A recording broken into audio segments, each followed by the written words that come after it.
आज आपण बनवतोय बिना साखर बिना खवा रक्षाबंधन स्पेशल मिठाई। या मिठाईमध्ये तुम्हाला मिल्ककेकचा, नारळ बर्फीचा आणि दूध बर्फीचा तसेच कलाकंदचा असे 4 प्रकारचे फ्लेवर तुम्हाला एकाच मिठाईमध्ये मिळणार आहे।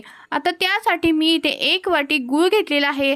हा गूळ आपण किसून घ्यायचा आहे। आता एखाद्या बाउलमध्ये हा गूळ घेणार आहोत। सोबतच यामध्ये मी 2 ते 3 चमचे दूध घातलेले आहे। दुधाचा वापर खूप जास्त करायचा नाही, जितका गूळ मेल्ट होईल तितकंच आपण याला दुधामध्ये छान असं मिक्स करून घेणार आहोत। आता मी इथे 100 ते 150 ग्रॅम पनीर घेतलेलं आहे। छान असं पनीर किसून घ्यायचं आहे आणि सोबतच मी ते किसलेलं सुकं खोबरं देखील घेतलेलं आहे।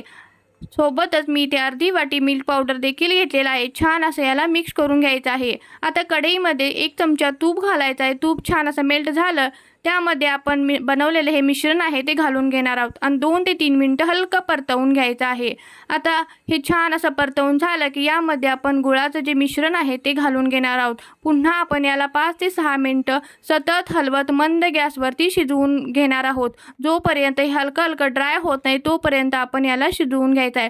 थोडीशी इलायची पावडर देखील घातलेली आहे आणि सोबतच मी इथे फूड कलर देखील घातलेला आहे। छान असं याला मिक्स करून घ्यायचं आहे आणि एखाद्या ट्रेला आपण छान तूप लावून घ्यायचं आहे आणि यामध्ये आपण बनवलेलं मिश्रण आहे ते घालून घेणार आहोत।